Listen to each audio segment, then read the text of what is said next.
All right, welcome everybody. Appreciate it. Thank you for taking the time today, particularly ahead of the hurricane. That's fantastic. So we sort of squeezed this one in at the last minute. I guess a little bit of housekeeping. We are going to present this PDF in a publicly accessible area where everyone here today can get it.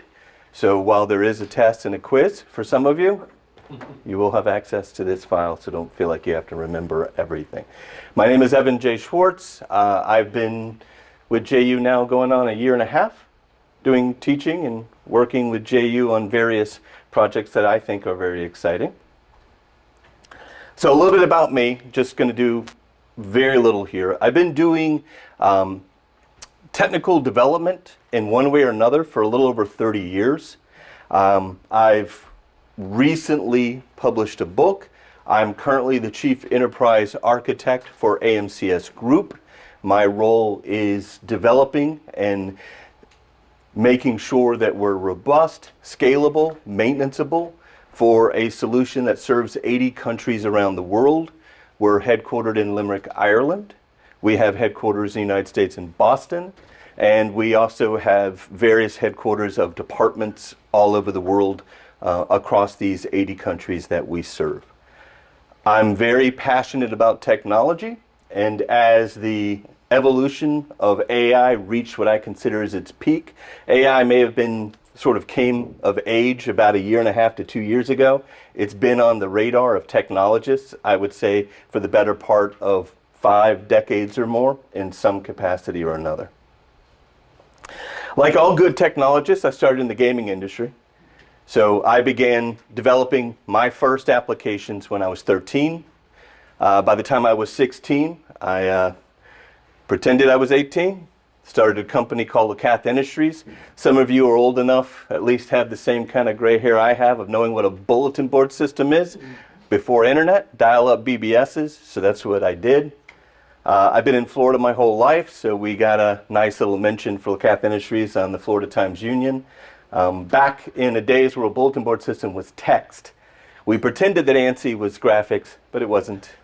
And what Schwartz did was actually bring graphics and what I would consider my first foray into AI, which was really just augmented machine learning, tree-based decisions for strategy. I built chess games and a variety of other things that were all algorithm-based, but nothing that you would really identify as AI today.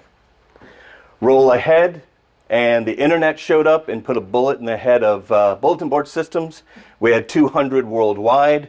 By 1995, the internet showed up. By 1996, we had less than 50,000, most of which were outside the US. Killed a company. My company. So I went and followed the revenue into the internet, brought my gaming knowledge there, and it opened up an entirely new field of opportunities until I realized that I didn't have the revenue to compete with the big gaming industries on the internet, and I ran to business applications. I found that business applications were woefully designed, where in a gaming industry, a gaming world, if I had a millisecond that I had to have a user experience wait, it was rejected out of hand. If you see any of your children or young people playing a video game and they click that joystick and that thing doesn't move immediately, you will never hear of that game because no one will ever talk about it. It will not be successful. So I brought that kind of acumen and awareness of user experience into the business world, along with automation, efficiencies, all the things that we had to do in the gaming industry that pushed the limits on every piece of your computer, whether it was audio. At the time, we take for granted today. Video, take for granted today. I was building apps at a time that 16 colors was absolutely top-end, high-res. You would laugh at that today. So the business world wasn't ready. It was still a largely prompt-driven. We called them green screens. You may never even seen one. So I've been through that journey all the way through to the white knuckling of a mouse. I got to see people using mice for the very first time, creating carpal tunnel as they gripped a death grip on that mouse to get that pointer to work. So there's just a lot of background and having seen it evolve that I bring to the table. So AI is no different. as we started getting into what we would classify as the popular AI, the generative AIs, transformers, really opened it up to where I could have a conversation and it felt like there was something talking back to me, maybe a little bit, getting a little bit closer to that. Not quite the statistical model where I've drawn a line on a graph and calculated a prediction in the future based on observed data points. I'm really starting to see things I didn't think I coded it to do or I modeled it to do starting to emerge. Excitement got there. Right away, I don't think that happened for more 1 minute, and everyone's vision was, we can get rid of people now. AI can do it all. We can just fire everybody. I saw that coming down the pipe very, very fast, furious, tons of money, even now is still being invested in what I consider automation AI to get rid of what most businesses consider their biggest cost, which is human labor. And it's an absolute tragic mistake to even consider that as a use case. So what I want to leave you with today when we get done with this presentation is a framework not only to look at how AI could be used successfully, time and time again, a repeatable pattern that you can put a use case against, but I also want to leave you with the impact that we're flipping the narrative. AI is not augmenting human capability. It never will. Not unless some new technology we have does not exist. But what we can get successfully out of AI today is the ability for us, humans, to augment the capabilities of AI. Now that might not make sense right here at the beginning of this, and that's okay. We'll go through some scenarios and you'll see exactly what I'm talking about. We're going to take a look at some legislation that's maturing in Europe, in the EU. That's coming our way here in the United States. It just absolutely will. We're going to look at the hype curve. Anyone that's been in technology knows what a hype curve is. We're going to guess where we think we are on that hype curve. I guarantee you're going to get different answers depending on the passion and the early adoption level that you fit on that same curve. I'm going to take you through 3 use cases on successful, started maybe not so successful, learning curves into positive applications, particularly around generative AI, model-based AI, how we applied it. And then we'll take and wrap back around to this person plus AI strategy and see why a person plus AI strategy is so much more successful than trying to eliminate human beings in an endless pursuit of automation that you'll never really achieve. Okay. So last year, the EU proposed a set of ethical rules around AI. And right away, anyone that's in the AI space, there's no way this thing's going to fly. Because one of the main areas is it was trying to categorize the application of artificial intelligence, particularly around generative or transformers, as white, gray, and black. 3 large categories. And it really categorized them based on the impact the AI had on people. Did this negatively or positively impact someone? If it did, positive or negative, you had to know exactly what and how it made the decision. Anyone that's been deep enough into neural networks, say there's a point at which I can't back into the answer precisely. I can get close. I can estimate how it made the decision, but I cannot tell you exactly how a deep neural network came to that conclusion. We just don't know today. There's something magical happening. We understand the algorithms. We understand the data. But when you put those 2 things together, we don't really understand what, in my generation, I'd call the Trons in the machine. If you don't know what the Tron is, it's a popular movie. It was a popular video game back in my day. But it comes from a programming reference, trace on, trace off, from the old basic programming language, right? But it just means that there's something in the machine, in the code, causing it to behave in a way I didn't intend, and it's not easy to predict. Okay? That's a real thing. So when you look at use cases and try to back out and make yourself compliant with the EU, you realize there's no way to take the human component out of it without risking fines. In the last few months, they're starting to put bite behind this ethical policy. And it's going to come at us, where if we are violating it, and it's extremely vague, we could be fined. So what's a popular thing the government does when they create new legislation and they don't have the money to support auditing it? They pay for it with the auditors. The auditors find mistakes, find the businesses, and use that to pay for themselves. So they're incentivized to find problems, and they're going to, because of the vagueness around some of these principles in this. If you read this, some of it doesn't even sound like a real policy, and within the same document it seems to contradict itself as they go through it. But the principle is correct. They're trying to create a human-centric view. Come at this as do no evil type of tech. Okay? They're interested in the health, safety, fundamental human rights, rule of law, democracy, freedom of choice, all of those good things that make us all feel warm and fuzzy, but make it really hard for us to develop technology in this space. Not saying we shouldn't do it, just saying it makes it hard. But most important is you have to be able to explain the outcome. So if you've got an AI looking out over a customer and assessing risk and deciding, I'm going to give you a $200 deposit, but I'm going to give this other customer a $5 deposit, security deposit, you better be able to explain why the $200 guy had to pay more than the $5 guy. If you can't, you just fell into the black category and you could be fined based on the, I guess, arbitrary auditing rules of the guy who audits you based on the vague rules around this. Now, when this hits the US, nobody knows. But like I said, it's coming. And it's not as easy as you think to really interpret it. So this is the scary part on the ethical use of AI. But we've got to get better at it. All right, the hype curve. I'm not going to spend a lot of time on this. Everyone in this room should have seen a hype curve at some point. Really, the thing I want to know as a show of hands, how many of you, just a show of hands, think that we're still peaking? We're on the left side of the hype curve. You still think we're hyping it up? How many people think we've crested and we're now getting into the disillusionment side? A couple of them. How many people think we've passed that and we're now starting to plateau into productivity? I'm going to say hope dies hard for a lot of you guys, because my opinion is we haven't even seen the best of it. Because we're seeing innovation, we're seeing new development every single week. Every week someone's coming up with a better way, a better algorithm, a better thing. We haven't seen the top of this peak yet.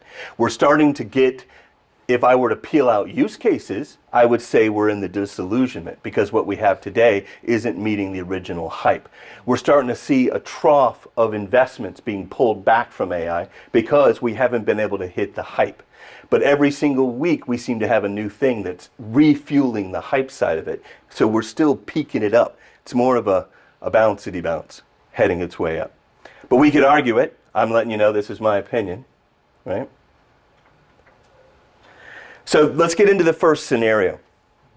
I have a large customer who does 6 or 7 acquisitions of smaller versions of itself a month. That's a fast acquisition, very fast acquisition. Now, they're in a specific industry space. I'm going to do my best not to call out anything that would reveal anything. But they're in an industry space where there's a broad set of services available to this industry. And they have maybe the first 3 of those. And with each acquisition, their service portfolio, their surface area grows. And they get more and more and more services. And they're doing it through acquisitions. They're doing it through the acquisition of technology through those acquisitions and companies as well. They ended up growing so fast and furious that they ended up with 40 plus operational systems across their business. They have 3 different accounting systems, and they have 4 customer portals, all running all these services. Strategically, the reason they bought all these things is because a customer would obviously want to do business with one customer that does all of their stuff rather than the 1,500 customers across the board. So the goal was to acquire these customers, provide a broader set of services, and offer a better experience for the customer, because we're now offering a consolidated one-stop shop to get all of my needs in this industry. Things were going downhill quickly for them and their customers. Customer complaints were going up. Customers were trying to walk away. They were losing business. So they sent out a customer survey to try to find out what was going on. Customer survey had a satisfaction. There was a lot of fill-in. There was a surprising number of entrants. If anyone knows anything about statistics around surveys, the more you get isn't always a good thing. That's usually a lot of negative feedback. The scoring was 1 to 5, and then when they went into the statistical analysis, they had to add 0 because of the number of wrote in 0 scores on the surveys that came back. It was so statistically significant, they had to add 0 to their model. Surprising to the executives. That means it's bad. Their average rating on a 1 to 5 with an addition of a 0 was 2. Wow, you're failing at this. Failing at this. So why were they failing? They've acquired all these systems, acquired all these businesses. Customer calls in with a problem, an issue on their bill, something that they needed help with. Customer service says, yes, sir, Mr. Schwartz, thanks for calling in. What's your problem? Hold on, I'm going to write that down and I'm going to go do some research. Because you could be in any one of these 40 systems. And I have to go look at it, do research, find out, and I'll call you back. How successful do you think that customer service rep was at researching my problem and coming back to me with a satisfactory answer? Given the customer survey score, I would say not very high at all. So that's where we started. They had a customer survey success metric of 15%. That means out of all their customers, only 15% of them said they were doing a good job or fair and adequate job or better. So their first drive at it is look, this is too hard for humans to do.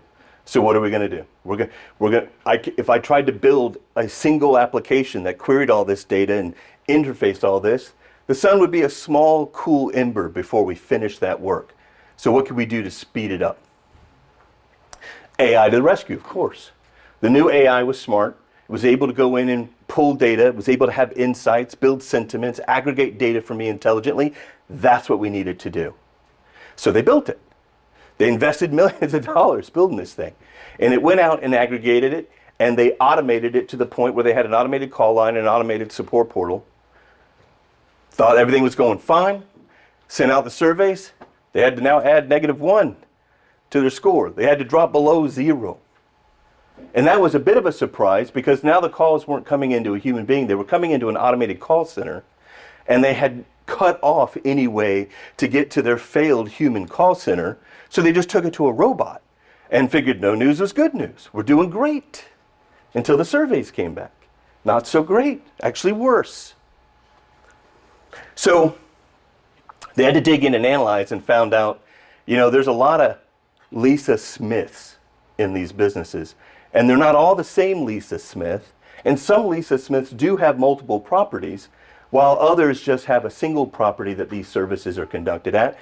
They didn't attribute, they didn't prepare the data, they didn't teach the AI all the possible scenarios and way to look at it, nor did they even know how to do it. They didn't know what problems would come into them. They just didn't know. So they had no way to really prep the data. So what were they going to do? So they sort of stumbled backwards into this. This is where I kind of entered the story. We put humans in there and said, look, let humans take the call. Let humans get the information. Feed it into an assistant agent. Let the AI do the heavy lifting. Let it go out and gather the data. Present it to the human before you've given it to your customer, and see if the human can realize that an 86-year-old Lisa Schwartz or Lisa Smith doesn't have a need for 56 roll-off containers. So I'm going to say that's probably not her, right? That the AI would never know, because why would it know that, right? Lisa Smith's just a customer. So I don't know why she would or wouldn't have these things. Over a period of 6 months, as they were able to take in data, attribute it as they went, they were able to bring that -1 all the way up to a 4 and a 5. They were bordering right on 5. I think if you're an executive, you round up to 5. In 6 months. Almost perfect customer service. By enabling the human being to just be that middleware between the other human beings and all the heavy lifting across 40 systems. Because it was easy for a human being to go, okay, this isn't her. put some attributes on it, send it back, let them grind it. But I'm now filtering the data properly to our customers. What was literally a catastrophe turned into a monumental success. And what was even more important was the unexpected benefit. This customer is doing acquisitions 6 a month, and that was a throttle slowing them down because of their speed from acquisition to cash. The speed at which they could acquire a company, integrate their systems, and get value out of it was the only thing slowing them down. Their accounting was quick. Anyone that's been through an acquisition knows that the accounting is usually the first thing to get integrated, very easy to do. But the customer service was the last, because you had to know so much about their business, their customers, everything about them. With this model, we were able to give that human interaction just enough to see things that didn't line up for these customers. And now AI was doing all the heavy lifting for the more, I guess, trained or advanced human interface to the other humans and being able to address those concerns. Any of the feedback that came back from the CSR went back into the model, helped train it, and it got better, and it got better, and it got better fast, very quickly, as they were able to attribute this as they were going and go through and allow their data analysts to figure out what was going on, regroup the data better, and bring it into a pipeline that they could now replicate with the next customer or the next business they acquired and the next business they acquired. Last check, they're up to 9 businesses a month. So they've increased by 50% in their acquisition rate by being able to imply this technology across their business. The second scenario.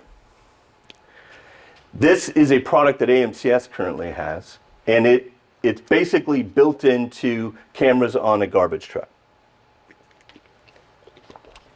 We've got customers who have customers that you have to go and collect their waste, collect their recycling, collect their material. As the truck gets full, they have to take it to the landfill. That's a cost side. That trip away from the route to go dump and come back onto the route is a cost side of their business. On top of the movement of the truck, wear and tear, time of the guy.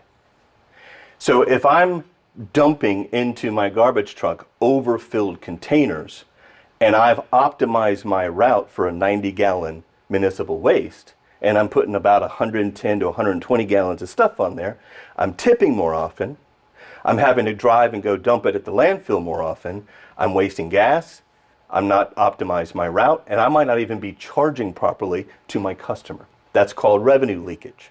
How can we get it? I can tell you how they were expecting to get it. They were expecting the driver, who's driving a 25-ton garbage truck just trying his best not to kill people, to keep an eye on that garbage can and know if it's overfilled. And then write it down on a piece of paper or go take a picture of it with his phone and let his dispatch manager know, hey, this customer is overfilled, you can charge him a little extra money, clicky click, here's the narrative. He might have a couple of guys in the back if it's a rear load. If he's got an arm, he's reaching out and dumping it. What do you think that dispatch person at the end of the day that debriefs him cares about the most? You think he cares about the fact that he spent an extra 45 minutes writing down a couple of overfill containers and taking pictures with his phone? Or do you think he cares about completing his route on time so he didn't get 15 phone calls from customers going, where are you at? Why haven't you picked up my garbage yet? Their drivers are their metrics. They're measured on their ability to perform their job, which is to go collect the waste, get rid of it, make a happy customer. You've now put more work on them, so they didn't do it. Their metric was complete the route, get it done on time. That's what they did. We did a pilot with them, put cameras on the truck. The camera's like, that's overfill. Sends that up ahead to dispatch. Driver doesn't do anything but just dumps it. Now you're making money. The difference is the driver was getting on average about $500 a day. Tops. $500 per truck per year. So $500 a year benefit on being able to spot overfill, which means they weren't really doing the work at all. We added AI on top of the cameras to detect it, and we were now being able to pull in $46,000 a year per truck. If you're a large waste hauler and you've got 1,000 trucks, 5,000 trucks, that's significant revenue that you're bringing in to your business that you weren't bringing in before. This one went off the rails too, because it detected it, said it's overfill, charged the customer, everyone's happy. We realized in Europe, because of the EU regulation, we had better put humans in here just to double check. In EU, we did that. All of the overfills that were going to charge a customer went to a person at that business. They went down, said, yeah, it looks good, did a tick all or unclicked one, sent it and charged the customer. Everything looked fine. We dipped somewhere into the 36,000 per truck. That seems like a very wide variance. That's statistically significant. And I'm getting a lot more money here in the US. Now, the US doesn't have this requirement yet, but it's coming. And we seem to be much more willing to go, I'm going to charge you, I'm going to make you fight to get it off of here. You have to prove to me that that's not your trash can, that's not your overfill container. It happened, right? They got hit and they got sued here in the United States. And that got everyone thinking that maybe I don't need compliance to make me do the right thing. Let's put some humans in front of this.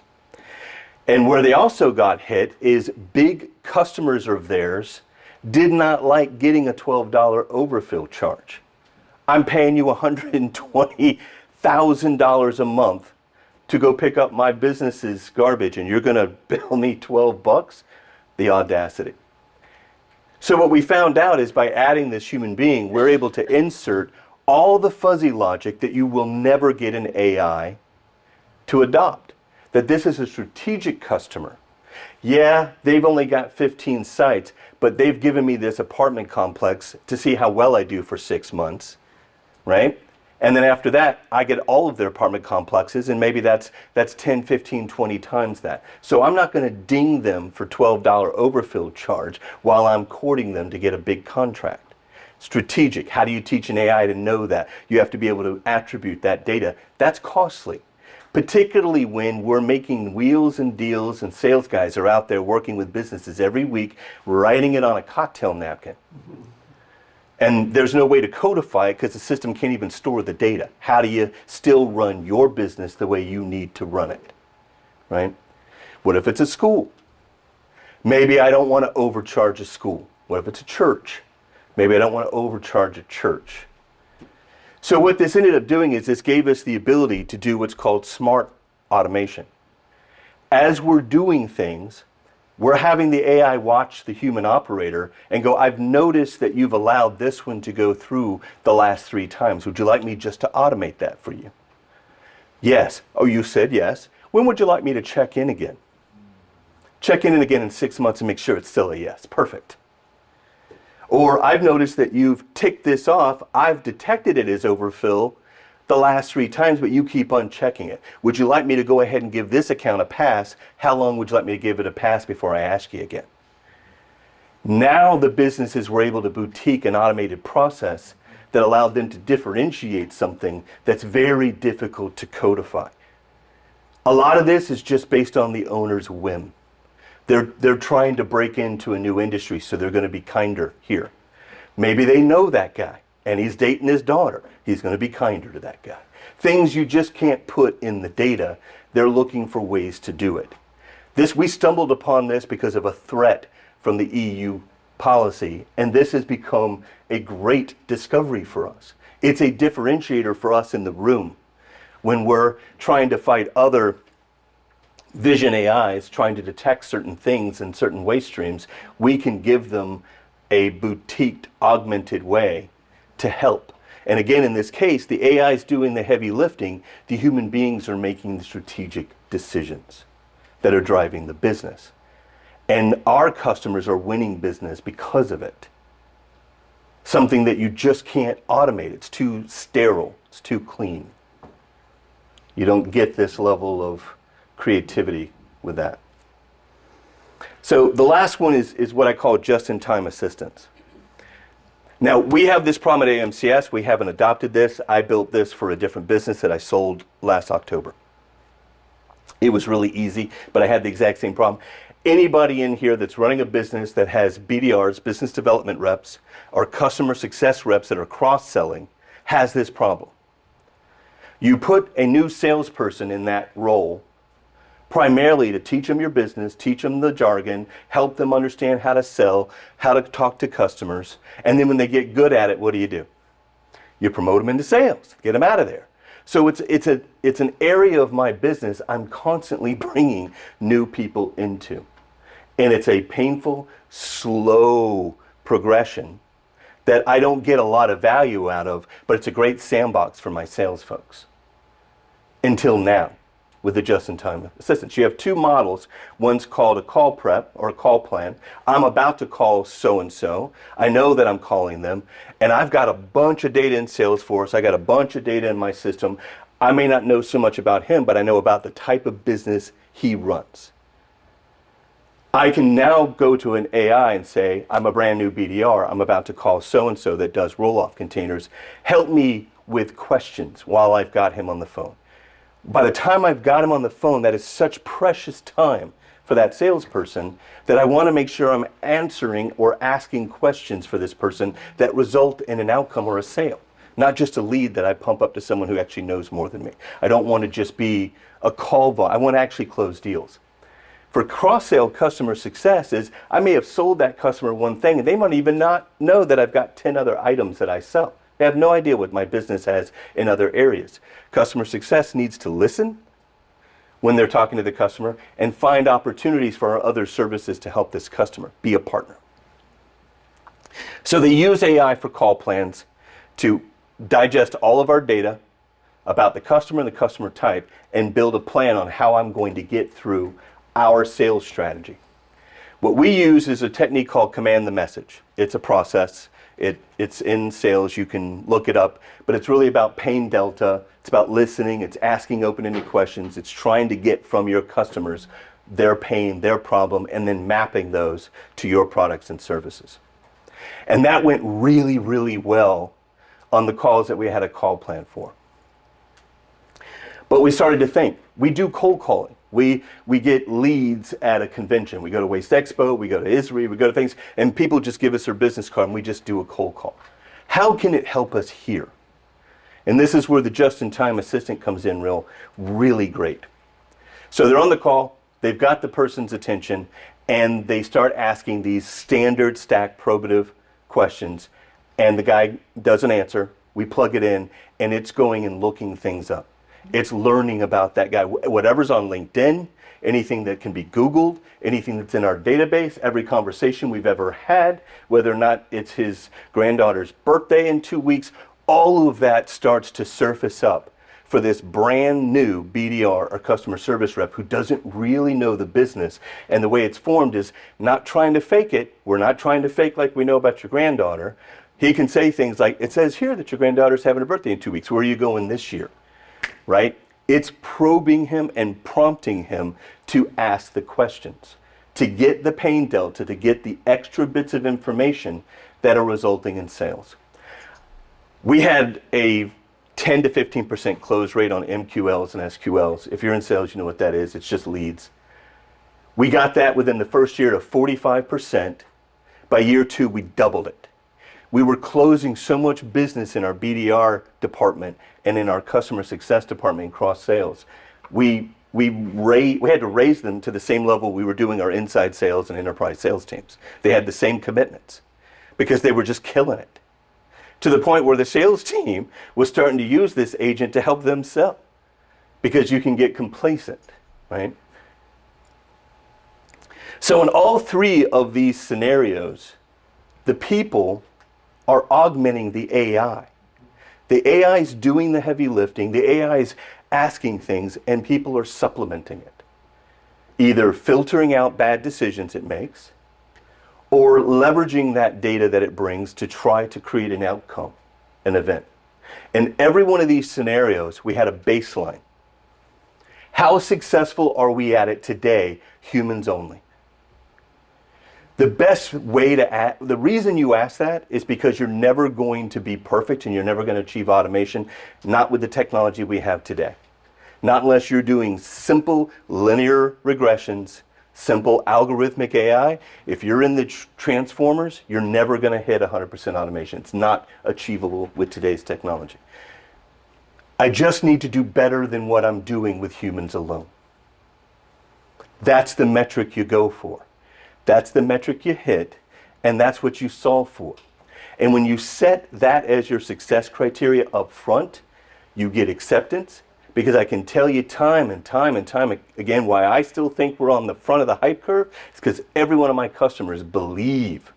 They saw a video somewhere on Instagram, they saw it on LinkedIn, that AI can do this for them. They believe it. And you have to walk them off that ledge and go, we're just going to do better than the humans. And how much better depends on the cost it takes to implement. It's simple, strategic business math. They teach it in every MBA course. This is my total net present future values against this investment. Is it greater or not? If it is, great, we should do it. It's the same decision you would make purchasing an ERP. Does it return on investment or not? It's very, very simple. All right, so why Person Plus AI matters? At the end of the day, guys, you can only fire so many people. You can only let so many people go. And that will be the maximum you'll get from this thing, minus its cost. That's it. That's a finite game. You can't expand it. You can't scale it. At some point, the y-intercept goes into something that's not practical. I can't go less than 0 people. It's not putting money back on the table if I go to -5 people. It doesn't work that way. But like the BDR example, technically, if the market is big enough, I could keep scaling that. In other words, we built a way to bring someone who's just charismatic, was the only thing we asked them to be. It's just to be a human being that can talk to other human beings. We'll help you learn the industry. We'll give you AI assisted, and you can make a great living doing this. You don't have to know the trash business. You don't have to know the scrap business. You just have to know that that's another human being on the other side that's in pain, and you've got stuff that can help them. And this thing on the side here is going to help you ask the right questions. You're going to put in the answers, and it's going to help you ask the next question. That's scalable. That's an infinite game. Any businessman worth their salt or businesswoman should be looking at an infinite game. That's where AI works today. That's how the technology is applied today. 5 years from now, I might be singing a different tune, guys. But I'm telling you right now, this is as good as it gets with the AI that we have today. Questions? What are your thoughts on how future laws in the U.S. could impact how we use AI in the business world? That's a great question. So I think, historically speaking, I think we're going to model very closely to the EU's laws. And then we're going to refine them very quickly because they are too vague. The first time someone gets fined, it's going to go through our legal system. It's going to get challenged. Lawyers are going to make tons of money on this. So if you're in law school, this is a great place to invest right now. I'm telling you right now, is really fighting these battles around ethical use of AI because it needs to be discussed. But I'm very hopeful because if you start to look around the LinkedIns and the Instagrams and a lot of the other influencers in this space, I'm no longer the only person pitching a Person Plus AI strategy. Other people are now starting to really pitch it hard, write articles about it, and drive it. So I think by the time the laws come to the United States, we're going to be well placed to at least explore them together. But I think it's going to go through the usual legal battles. There's going to be ups and downs, winners and losers. But good question. Anything else? Yes, sir. Do you ever think AI is going to reach a point where it can start making intuitive, human-like decisions? Like, for example, in the garbage, oh, that's a school. I'm not going to, hit them with the extra fee. So the interesting thing is, as we were going through and we were adding the attributing to it and telling it to school, our model took the leap and asked, would you like us to skip this school? I didn't ask it to do that, right? So I'm saying that's atypical behavior, but it was an interesting outcome nonetheless. And it went through the data. We put the owner type as a feature, right? So that was an area of dimensionality for the way it thought. And it did some grouping, clustering, and saw, hey, these three groups of people that you're skipping, there's a lot more in that cluster. Why don't I ask about those? To me, the fascinating part isn't that it clustered them in that corner together within all of my other dimensionality, was that it thought to ask. I don't really understand why it did prompt other than behavioral patterns, because it was asking us on these other things, or we were prompting, it was going, how would you like me to do this? And it saw that behavior. But it was an interesting outcome. So it gives me hope, but I'm doing my best not to get caught up in a Tron, right? Just some aberrant behavior that I'm now applying anthropomorphic behavior to just because I'm a person and I would like it to have been that thoughtful. I'm guessing if I dug in deep enough, it was a piece of data. Will we ever get there? We've talked about this in class. The more and more we dig into neural networks, the more and more we're realizing that's how we're wired. We're going to find out one or two things. Either it starts to act in ways that are very much like us, or we're going to be disappointed that we're not as special as we thought we were. Great question. Anything else? Oh, yes, sir. Oh, sorry. I am a lawyer, by the way, I'm a law professor. So, All right, you're... And I was a plaintiff's lawyer, and we were suing people about these things, because it occurs to me that one of the interesting things about having a person in this place is it avoids the problem where your AI inadvertently breaks the law, because your AI doesn't, particularly your automation AI is not going to be able to figure out, oh yeah, when we're doing this, if I understand this, when we're committing an antitrust violation. So you're raising a very specific, exciting thing on this, just to comment on it, was that in that scenario, the human being made a mistake. Yeah. And we're okay with that. Human beings make mistake. There was no grand lawsuit on the operator literally being distracted and clicking the wrong approval and charging someone they ought not to charge that raised in an incident. We just said, oh, that's a human being making a human mistake. And we did exactly what the law requires. I've informed you of the mistake. You have taken the time to cure the mistake. All is forgiven, right? But if the AI made it, now there's an investigation. Now there's auditing. Now there's just mountains of work that we have to go to. How are we going to make sure that this monster never makes that mistake again? It's a perception problem that you are almost better off to put the human in there as a final checksum just to sidestep the perception of what a terrible monster we have built. It's not treated the same, even if it made the exact same mistakes, but less of them. Because I can't say enough, the driving force behind this is that we can do better than the human. And even if it is doing better than the human, the mistakes are still judged more harshly. I'm sure you've seen that. I was a plaintiff's lawyer. I wrote the complaints because of big bad computers. Yes, it is an optics thing. Yeah. Great question. Yes, so thank you. My question is, with a person plus AI strategy, and it's person plus AI is probably going to affect every, and you can debate this too, but every job that requires a college degree feasibly going forward in the future in some way. How should university train or educate young people differently to be prepared for those jobs? And my second part of the question is, does this scenario only accelerate or make more important the skills we already think were important, like critical thinking, ethical decision making, and we're trying to train in university? Or are there new skills now, like the soft skills, that we're trying to train our young people to have when they go out in the job market? The cop-out answer is yes to all of that. But the reality, so I'll start with, and this is my humble opinion on what I think universities need to start investing in for students to be prepared. The reality is strategic thinking is very important, but what we end up missing is some of the fundamentals. So we spend way too much time training on fundamentals and then trying to master the fundamentals and then getting to advanced thinking, and by the time you've gotten there, they're already out into the workplace. So it's hard to master those things, and they've lost a lot of the fundamentals. I give you an example is Copilot for programmers. Right, is a great, so a lot of developers are like, am I gonna have a job? We find the Copilot tool in our environment is a huge lift for juniors and early mids breaking into a particular field of development. They use it quite well. The senior to mids or the architects find it obtrusive. It creates bad code. It's hard to maintain. They end up having to rewrite more than they get.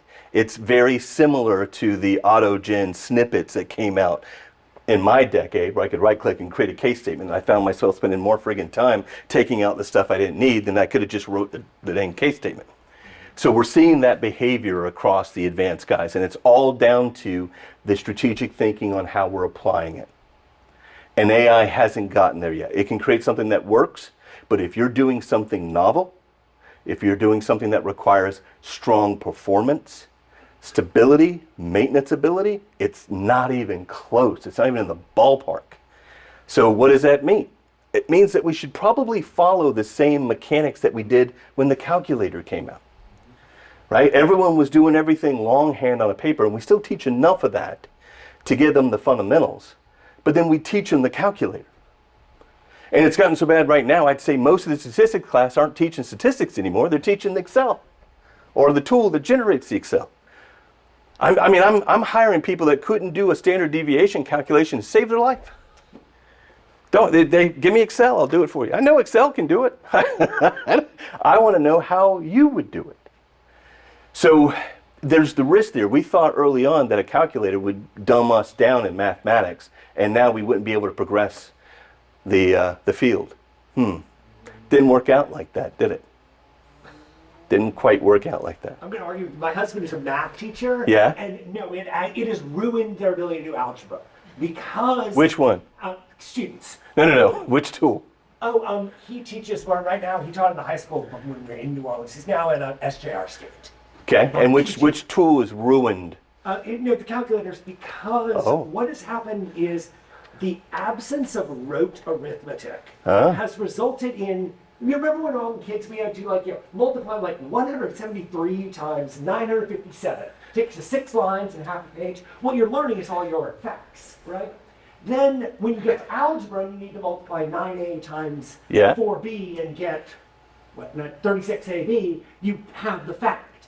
When we have the calculator involved too early, we are not getting those fundamentals. I'll give you that. And the problem is that in some ways we have implemented that in a way that the absence of those fundamentals causes problems later that are not problems. You don't need to do the arithmetic to do the arithmetic. That's what the calculator is for. You needed to do the arithmetic to build skills that you needed in the algebra. All right, so I'm going to say that we're agreeing. Maybe I didn't say it clear enough. Yeah. Fundamentals need to be invested more. But the rote of mastering long division and all of the grind that we used to do, we don't need it as much, right? The calculator, I'm not aware that we've ruined it. I hope that's not true. But the reality is if, at least where I still had to do the fundamentals, so maybe it is different. My kids couldn't write and sign a check to save their lives. I'm a little worried about that.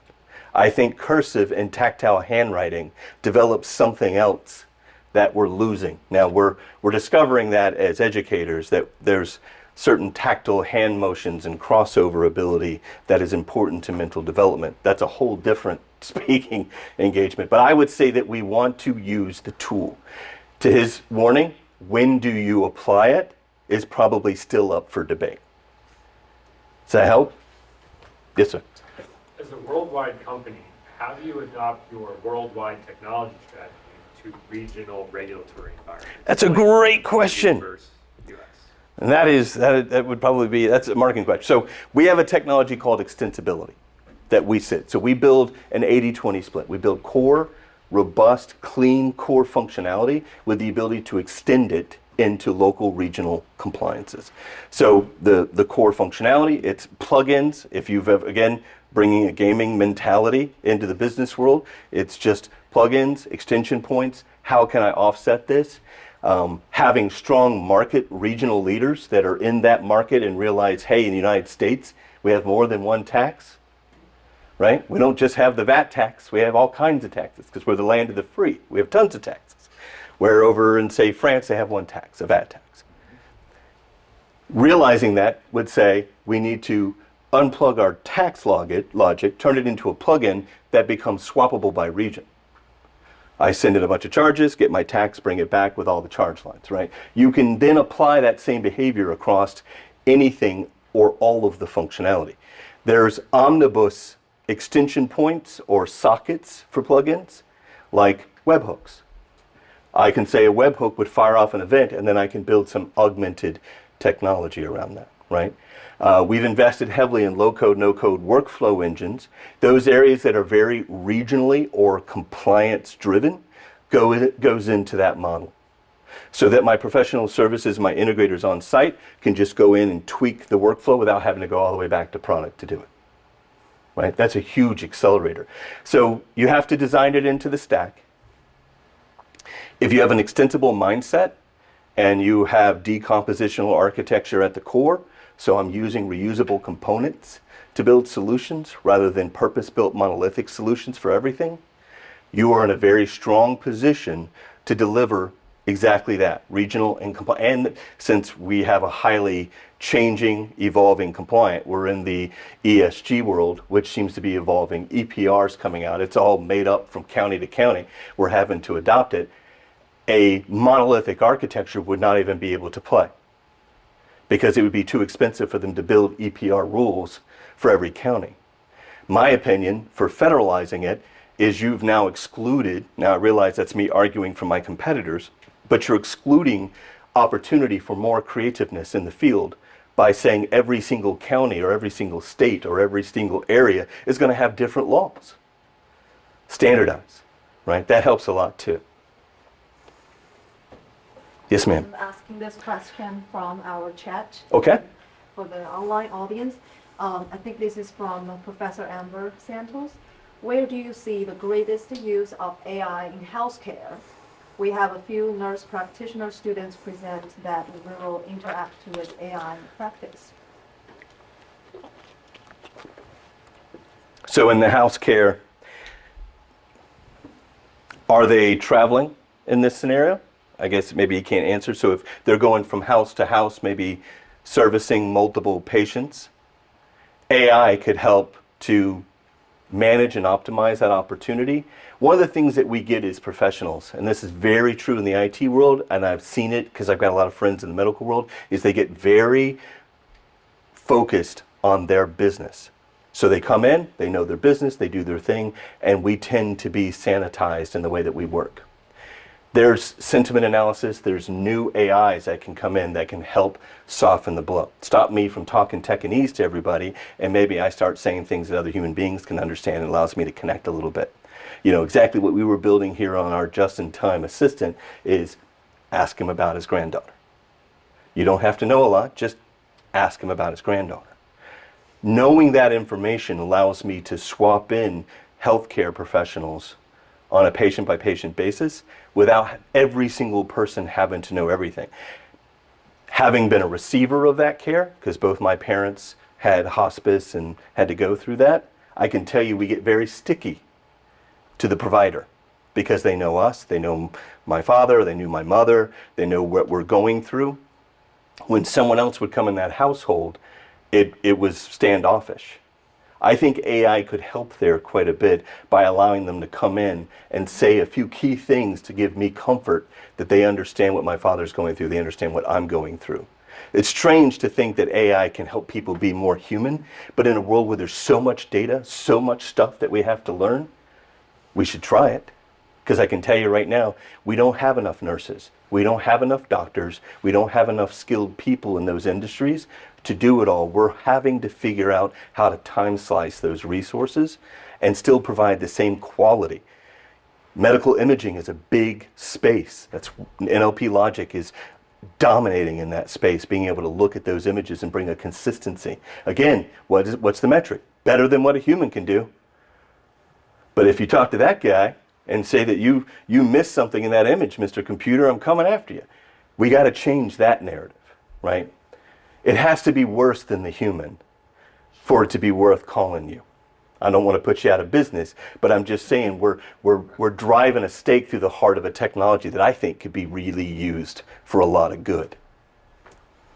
It's a good question. Thank you. How are we doing on time? All right.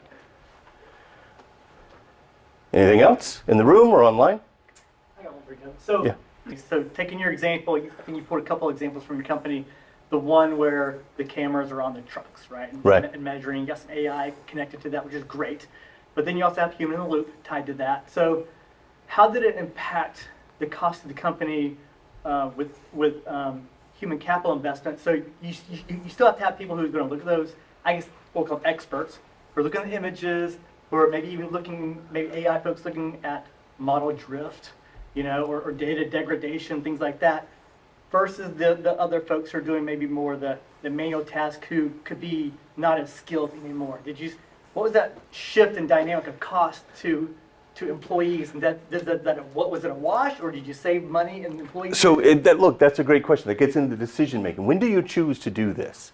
Right, so we look at the strategic of I'm going to do it if I can be better than the human. So, but there's a cost side to it, and I did. You're right. I glossed over it. As long as it's that improvement outweighs the cost. You make the same strategic decision you do with any software purchase. Trying to say it's different is what's killing people on selling this. When you go out and buy an ERP system or an accounting system or SAP, you have a strategic plan. You take in certain costs. You understand what value it has to your business. It's the same mechanic. In this case, we did a baseline of what is the opportunity. We were capturing revenue leakage. We weren't seeing an opportunity for efficiency. You could argue that the efficiency is that the driver does his job a better job. But the reality is the tools we gave the driver is taking his eye off the ball. He's worrying about an overfilled container and not paying attention to a 25-ton truck. We want that guy driving his truck. That's all he needs to do because he could kill somebody. That's what he needs to do. So how can we capture the revenue? First of all, what is it? Run a pilot. That you can do a small investment, go out there and see. We did that. And that's where we came up with, hey, in the United States, there's about $46,000 per truck per year of revenue sitting out there on the ground that you're not picking up. You would be creating a safety issue to put your boot on the neck of the driver to go get it. Is it worth that? Well, we'll talk to our lawyer friend and go, if a driver in a garbage truck runs over a family, is that worth the $45,000, $46,000 a year? Probably not. But if I could put AI in there and capture that revenue, if my total cost was $1,000 per truck and I netted 45, including the total cost of maintaining it, I'm capturing the images. So I now get to come in and build trainings, do K-fold, do whatever I would normally do to improve those models and bake it into the standard. I might do it every quarter to begin with because I don't know.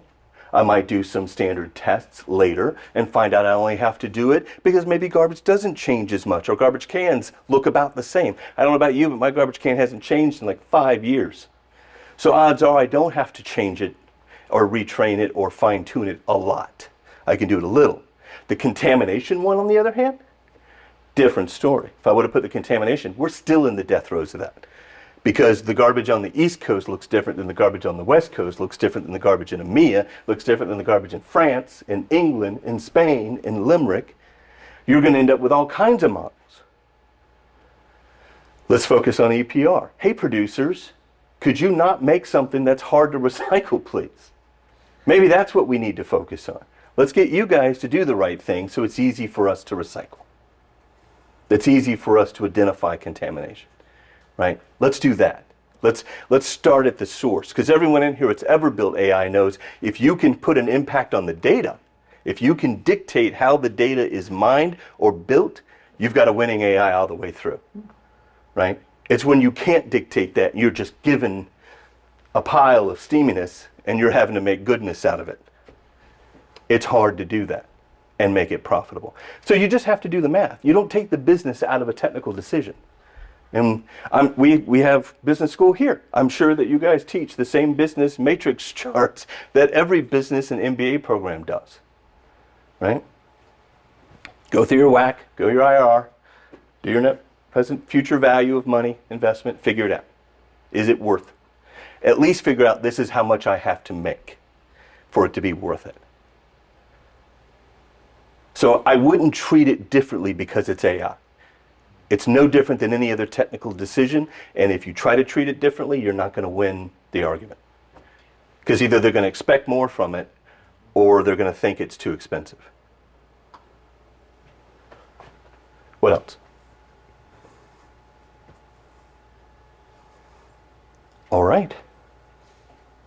I think we beat them down, Minnie. We wore them down. Thank you.